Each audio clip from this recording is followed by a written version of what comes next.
Hello, and welcome to the Higgins Gundogs podcast. We're going to be doing some additional podcasts here as we move forward. This particular one is going to talk about the dog perspective and training and what they see and how they perceive it. This is going to be from the perspective of Rusty, and we're going to call him one of our dogs in training. This one I've titled, From Rusty's Perspective, he says, I'm not a child. In this, I want to explain how different a dog's brain is when compared to a human's. I'll use some examples here and include the thoughts of Rusty, one of our dogs in training. The most important thing to understand is that conventional training attempts to train and communicate with dogs as if they're human children. This is a problem because virtually all training methods begin with this premise. It's the foundation of obedience-based training, and from the dog perspective, it's wrong. To start, when compared to humans, dogs communicate and learn based on some important fundamental cognitive differences. I've reduced it to the three basic components of canine learning, and I call it the act of learning, ACT. A is for association, C is for consistency, and T is for timing. In this article, I'll elaborate on the first of the three topics, which would be association. Dogs learn and develop naturally based on association. In learning new things, they associate based on smell, visuals, locations, things they touch, what they hear, time, things they feel, and so on. Here's an example of an association to show the difference between canine and human learning.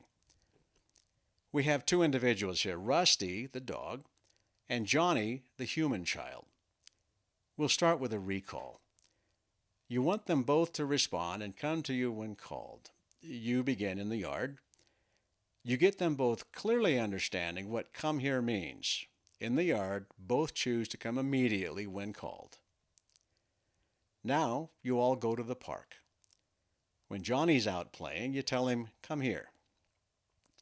Johnny immediately stops what he's doing and comes to you. It makes sense. Now you tell Rusty to come here, and he does not respond. You may get upset, increase the pressure. You may raise your voice, say it again. Your human thought is, he heard me and knows what I want him to do. He showed me this in the yard. Now he's ignoring me and refusing to do as I ask. And you could not be more wrong. You're acting as if you're talking to a child. Rusty's not a child and does not think like one. Here's what Rusty has learned from your come here training. This is from his perspective. First, his dog brain hears you say, come here. His thought is, there's that word, but we're not in the yard.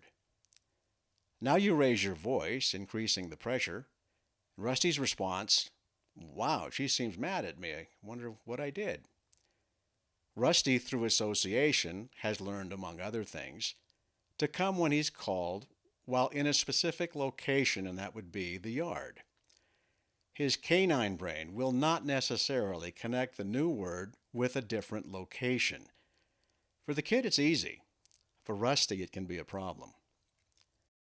The answer is to associate the new location, which is the park, with the new word.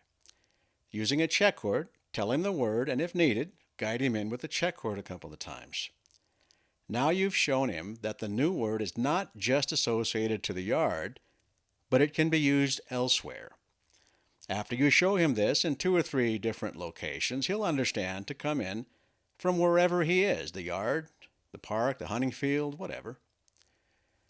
Conventional obedience-based training includes things like repetition, pressure, punishment, commands, etc.